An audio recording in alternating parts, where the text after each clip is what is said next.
Welcome back. Shah की ललकार, पाक प्रेमी खबरदार, इसी पर हम कर रहे हैं चर्चा। दरअसल नेशनल कॉन्फ्रेंस के मुखिया फारूक अब्दुल्ला ने एक बार फिर पाकिस्तान राग अलाप दिया है और उन्होंने कहा है कि जब तक आप पाकिस्तान से बातचीत नहीं करेंगे तब तक कश्मीर में अमन और शांति की बहाली हो ही नहीं सकती। आगे वो कहते हैं कि लिखवा लीजिए, ये जो कॉन्फिडेंस है उनका अगर हमारे सुरक्षा बलों पर रहा होता तो मुझे लगता है कि और ज्यादा स्थितियां बेहतर हो सकती थी घाटी में। मैं एक बार फिर से शहजाद का रुख करना चाहती हूँ। शहजाद, लगातार इरफान हफीज लोन हो या फिर हम अयाज जी को सुन रहे थे, वो ये कह रहे हैं कि हमें बातचीत करनी ही होगी। ये बात सही है कि किसी भी लड़ाई या किसी भी समस्या का समाधान बातचीत ही है, लेकिन क्या मौजूदा वक्त में पाकिस्तान से बात मुमकिन है? प्रीति जी, मैं इस बात से एग्री करता हूं कि बातचीत से ही हल निकल सकती है, पर आप मुझे बताइए, क्या गोलियों की शोर में बोली सुनाई देगी? तो उनको कहिए जो पाकिस्तान के हमदर्द है वो पहले गोलियां बंद करा दे, बातचीत शुरू कर देंगे, बोलियों की आवाज शुरू हो जाएगी। दूसरे एक व्यक्ति ने कहा कि वो नुमाइंदे है तो पाकिस्तान के साथ बातचीत करने की पेशकश की। क्या इस नुमाइंदे ने कभी कश्मीरी हिंदुओं के साथ बातचीत करने की पेशकश की? क्या इन्होंने दलित समुदाय जिसको 70 वर्षों तक अपने अधिकारों से वंचित रखा, क्या उनके साथ बातचीत करने की पेशकश की? और ये हमेशा जाते हैं तो आतंकवादियों के जनाजे पे जाते हैं। कभी इनको आपने गलती से भी राइफलमैन औरंगजेब के घर या परवेज अहमद डर के घर देखा है कभी जाते हुए?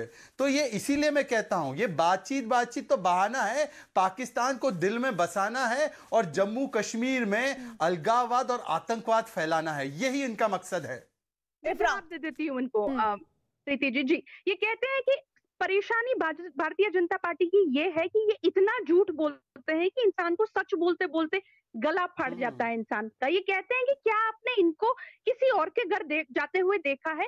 भाई, अगर आपने अपना टीवी ऑन किया होता तो आपको पता चलता कि जब बिंद्रो जी की निंदनीय हत्या हुई, पहले लीडर जो उसके घर जाने वाले थे, जिन्होंने उनके घर गए और कहा कि हम आपके साथ खड़े हैं, वो फारूक अब्दुल्ला जी थे जो बिंद्रो जी के घर गए। जब सुखविंदर कौर जी को मारा गया, पहले लीडर कौन थे जो सुखविंदर जी के कौर के घर गए? फारूक अब्दुल्ला एक दिन, नेशनल कॉन्फ्रेंस का हर सीनियर लीडर दूसरे दिन, तीसरे दिन हमारे जो उमर अब्दुल्ला साहब है वो भी चले गए, जहां कोई लीडर था उनके घर गए और कहा कि हम लोग आप लोगों के साथ खड़े हैं।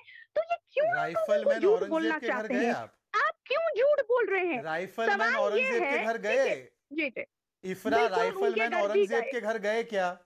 परवेज अहमद डर के घर गए? उनके घर भी गए, उनके घर भी गए। तस्वीर दिखा दीजिए, तस्वीर दिखा दीजिए, देंगे, गूगल सर्च कर लीजिए, हमें पता है व्हाट्सएप के बगैर। किस बात पे?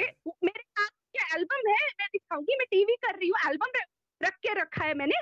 आपके जो झूठ हैं वो फूट रहे हैं और आपके जो आपका तो इंटरनेट भी चल रहा है, इंटरनेट से जुड़ी हुई है, सर्च करके दिखा दीजिए।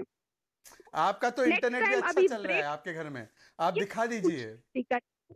ब्रेक होगा, मैं आपको निकाल के सारी पिक्चर्स दिखा दूंगी। जहां तक बात आती है, कहते जहां तक बात आती है, इन्होंने किसी जहां तक बात आती है बिंद्रो जी की मौत पे या सुखविंदर जी की मौत पे, मैं पूछती हूँ कि क्या कोई भी नरेंद्र मोदी जी, भारतीय जनता पार्टी का कोई सीनियर लीडर, क्या जेपी नड्डा जी उनके घर गए?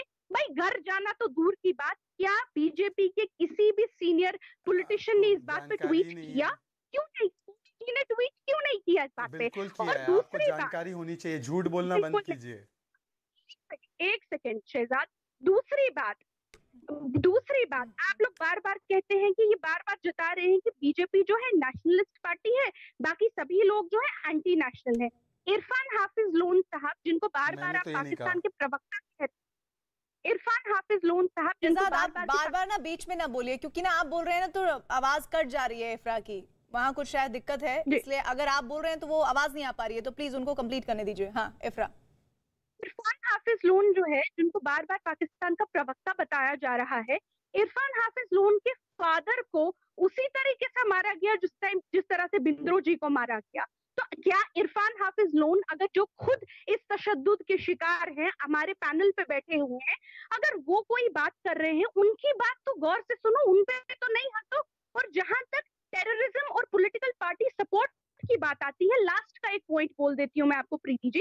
इस टाइम पे सीआईडी जो है जम्मू और कश्मीर में, उसने पूरे बीजेपी के वर्कर्स की साउथ कश्मीर में एक प्रॉपर इन्वेस्टिगेशन करना शुरू कर दिया है, क्योंकि बीजेपी का एक वर्कर जो है उसके पास एक रिवॉल्वर निकला, उसके पास सामान निकला हथियारों का, और सीआईडी कहती है कि उन्हें बीजेपी के किसी वर्कर पे भरोसा नहीं है। अभी बीजेपी के सारे वर्कर्स जो हैं इन कश्मीर, उन पे सीआईडी इन्वेस्टिगेशन चल रही है। तो आतंकवाद को ग्राउंड पे कौन सपोर्ट करता है शहजाद जी, ये जो हम लोग कश्मीर में अभी बैठे हुए हैं, अलग ही एंगल दे रही हैं, इस पर प्रेम शुक्ला जी को जरूर आना चाहिए। क्या जम्मू कश्मीर के लोगों को भरोसा नहीं है बीजेपी वर्कर्स पर? सीआईडी को भरोसा। धन्यवाद प्रीति जी। कम से कम इफ्रा के पास 2-3 बार आने के बाद एक आध बार मेरे पास भी आ जा रही हैं आप, इसलिए आपके इस डिबेट के फॉर्मेट को प्रणाम है, धन्यवाद, आपका बड़ा आभारी हूँ। अब मुद्दे की बात है कि उस समय जो इफ्रा जान कह रही थी, जिसका मैं प्रत्युत्तर कर रहा था, जिस पर आपने मुझे रोका और उसके बाद मुझे उत्तर देने का अवसर नहीं दिया। इफ्रा जान बार बार कह रही थी कि भारत सरकार जो है वो एलओसी पर बायलेटरल करी, साहब डीजीएमओ लेवल की बातचीत जो है वो एलओसी पर युद्ध के समय भी होती है, उसको बायलेटरल टॉक्स नहीं कहा जाता। अब जो है दूसरा मुद्दा, इन्होंने बार बार जो कह रहे हैं जम्मू एवं कश्मीर में जिस तरह से विकास कार्यों को स्थान मिला है, जिस तरह से 1 लाख करोड़ की परियोजनाएं वहां है, अगर आप मुझे कहें तो मैं विकास परियोजनाएं क्या है उसकी सूची भी आपको गिना सकता हूँ। इफ्रा जान भले जो है वो फोटो ना दे सके जो शहजाद ने मांगी, लेकिन आप कहें तो मैं आपको किस तरह से विकास की राह पर जम्मू एवं कश्मीर अनुच्छेद 370 के संशोधन के बाद चला है, उसकी कुछ मैं झांकी आपको बता सकता हूँ।